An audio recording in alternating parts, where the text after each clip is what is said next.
जैसा कि आप लोगों ने देखा है कि पिछले कुछ दशक में देश की महिलाओं की कंडीशन में काफी कुछ सुधार हुआ है, पर लगता है अभी मंजिल काफी दूर है। हाँ, इसी मुद्दे को लेकर सुप्रीम कोर्ट में एक केस ऐसा आया है जिसने सारी की सारी वुमेन एक्टिविस्ट की आंखों को एक बार फिर से अपनी ओर खींच लिया है। जी हाँ, सुप्रीम कोर्ट में चल रहे इंडियन कोस्ट गार्ड से रिलेटेड केस ने वुमेन एम्पावरमेंट के विषय को फिर से हवा दे दी है। आपको बता दें कि जहाँ एक तरफ इंडियन नेवी और इंडियन आर्मी के लिए सुप्रीम कोर्ट ने पिछले कुछ सालों में ही परमानेंट कमीशन को लेकर गाइडलाइंस इशू कर दी थी, इसी बीच अब कोस्ट गार्ड की वुमेन ऑफिसर्स के लिए परमानेंट कमीशन का मुद्दा उठाया गया है। इस केस की हियरिंग सुप्रीम कोर्ट की बेंच कर रही है, जिसमें chief justice of India DY Chandrachud, justice JB Pardiwala और जस्टिस मनोज मिश्रा शामिल है। अब इस केस में पिटिशनर की मांग है कि इंडियन कोस्ट गार्ड में वुमेन्स के लिए भी परमानेंट कमीशन होनी चाहिए, ताकि रिटायरमेंट तक वे भी देश की सेवा कर सके। इसी पिटिशनर को बड़े पैमाने पर देखते हुए बेंच ने पिटिशनर को टेम्परेरी लीव देते हुए ऑर्डर्स दिए हैं कि पिटिशनर प्रियंका त्यागी अपनी जनरल ड्यूटी ऑफिसर की पोस्ट पर कंटिन्यू कर सकती है, पर इस केस की हियरिंग अब भी बाकी है। आपको बता दें कि जहां एक तरफ इस केस में सीनियर एडवोकेट अर्चना पाठक देवेक पिटिशनर को रिप्रेजेंट कर रही है, वहीं दूसरी तरफ सेंट्रल गवर्नमेंट को additional solicitor general Vikramjit Banerjee और advocate general R Venkataramani represent कर रहे हैं। इस केस में दोनों साइड से काफी हीटेड आर्गुमेंट सुनने को मिले, जो इस केस को अपने आप में बहुत स्ट्रॉन्ग बना देते हैं। ये केस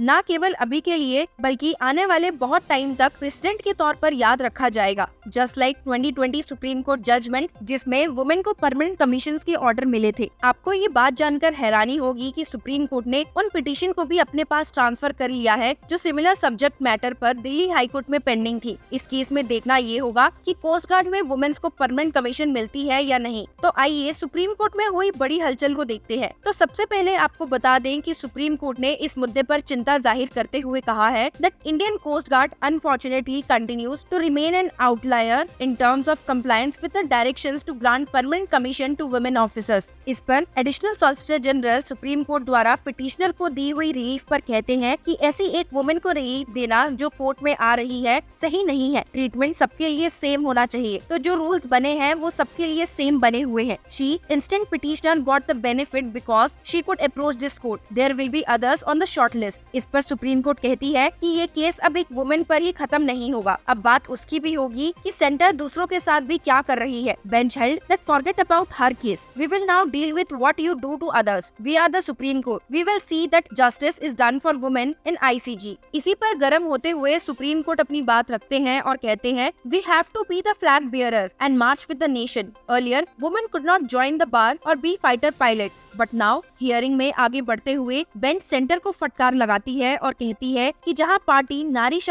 शक्ति का नारा अल्पाती रहती है, वहीं सेंटर का ऐसा करना ठीक नहीं है। You speak of the Nari Shakti, now show it here, you are in the deep end of the sea here, why be so patriarchal that you do not want to see women in the coast guard segment, what is so special about coast guard, we will open up the whole canvas, times are now gone where we see women cannot be in the coast guard, women can guard the borders, women can guard the coast as well। इसी पर ASG कहते हैं कि Indian coast guard की condition Indian army और Indian navy से अलग है। The centre represented by additional solicitor general Vikramjit Banerjee argued that the Indian Coast Guard operates in a different domain compared to the army and navy। However, the bench urged the center to adopt a more gender neutral policy and treat women officers in the ICJ fairly। Supreme court की पिछली कुछ hearings में हमने देखा कि central government इस permanent commission बनाने की बात को अपोज कर रही है। हालांकि सुप्रीम कोर्ट इस एक्शन को लेकर सेंट्रल गवर्नमेंट को क्रिटिसाइज भी कर चुकी है, ये कहते हुए कि इस हिसाब से तो वो एक पेट्रियार्कल अप्रोच रख रही है, वो भी अब 2024 में जहां वुमेन किसी भी फील्ड में कम नहीं है। Why are you being so patriarchal, you do not want to see the face of women in the coast guard. Additional solicitor general submit करते हैं कि वुमेन को सिर्फ और सिर्फ 10% की परमानेंट कमीशन दी जा सकती है। इस पर बेंच नाराज होते हुए कहते हैं why 10%, are women lesser human beings. जैसे कि आप समझ रहे होंगे कि यहाँ बहुत सीधा सा सवाल खड़ा हो गया है जेंडर इक्वालिटी का। जहाँ मेन के लिए परमानेंट कमीशन हो सकती है तो वुमेन के लिए क्यों नहीं। प्रियंका त्यागी जो इस केस में पिटिशनर है, उन्होंने 14 इयर्स इंडियन कोस्ट गार्ड को दिए हैं, जहाँ त्यागी ने पायलट की पोस्ट पर अपनी सेवा दी थी। इस करियर में त्यागी का सर्विस रिकॉर्ड बेहतरीन रहा है, जहाँ त्यागी ने सी में 300 लाइव्स को बचाया है, और ये वही त्यागी है जिन्होंने 2016 में ईस्टर्न रीजन में पहली बार वुमेन क्रू के साथ पेट्रोलिंग की थी। और इतनी अच्छी सर्विस देने के बाद भी देश की बेटी अपने परमानेंट कमीशन को लेकर परेशान है और सुप्रीम कोर्ट का दरवाजा खटखटा रही है। अगर वुमेन ऑफिसर परमानेंट कमीशन को लेकर इतनी परेशान हो रही है तो देखते हैं कि परमानेंट कमीशन आखिर होता क्या है। परमानेंट कमीशन का मतलब होता है कि ऑफिसर अपने रिटायरमेंट तक ड्यूटी कर सकता है। ये रिटायरमेंट पॉलिसी हो सकता है हर किसी ऑफिसर के लिए अलग हो। अब इसको अवेल करने के लिए कुछ एलिजिबिलिटी क्राइटेरिया होते हैं। अब भारत में पहले वुमेन को परमानेंट कमीशन नहीं दिया जाता था। फिर 2008 में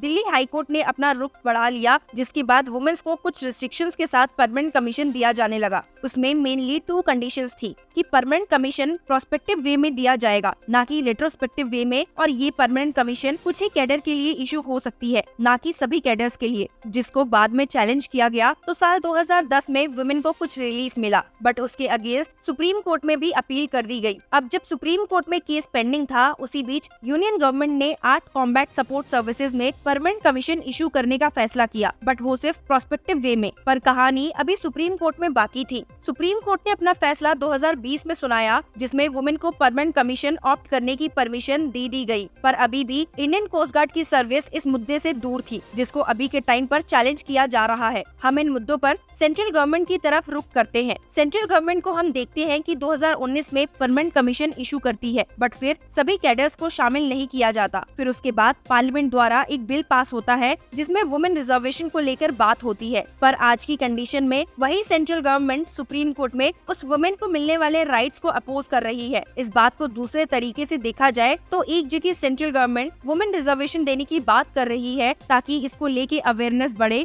वही अगर दूसरी तरफ देखा जाए तो परमानेंट कमीशन की एंट्री को सपोर्ट भी नहीं कर रही, वो भी उस कंडीशन में जहां मेल को वो राइट मिलता है। इसमें कोई नई बात नहीं है कि स्पेशल कुछ पोस्ट बनानी है या स्पेशल सेंट्रल गवर्नमेंट को अपनी ओर से कुछ करना है। एक्सपर्ट्स की माने तो ये कहा जा सकता है कि सुप्रीम कोर्ट में पिटिशनर को अपोज करना सेंट्रल गवर्नमेंट की नीयत को दिखाता है कि ये वुमेन रिजर्वेशन बिल सिर्फ और सिर्फ पब्लिसिटी स्टंट था, उससे ज्यादा कुछ नहीं। अब इस केस में देखना ये होगा कि सुप्रीम कोर्ट क्या रुख करती है और क्या गाइडलाइंस बनाती है। क्या गवर्नमेंट के पास ऐसा कोई जेन्युइन ग्राउंड है जिस पर इंडियन कोस्ट गार्ड सर्विस के अंदर वुमेन को परमानेंट कमीशन देने से मना किया जा सके, वो भी तब जब वुमेन अपनी बेहतरीन सेवाएं उस फील्ड में दे रही है। 144 युवा नौसैनिकों की ये टुकड़ी, जिसमें महिला और पुरुष दोनों ही शामिल हैं। नेतृत्व लेफ्टिनेंट प्रज्वल एम कर रहे हैं और lieutenant Devika H platoon commanders के तौर पर दस्ते में शामिल। उपस्थित जनसमूह आह्लादित,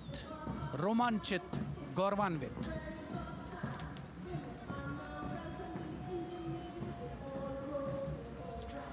और यह है सलामी मंच के सामने पहुंचती हुई भारतीय नौसेना की झांकी, जिसमें 2 महत्वपूर्ण विषयों को दर्शाया गया है। पहला है नारी शक्ति। भारतीय नौसेना में महिलाओं की सभी भूमिकाओं और सभी रैंक्स में प्रवेश हो रहा है उनका, और उनका स्वागत किया जा रहा है। अब इस मुद्दे पर कमेंट करके अपनी राय बताइए and keep following law chakra for more such legal updates and news.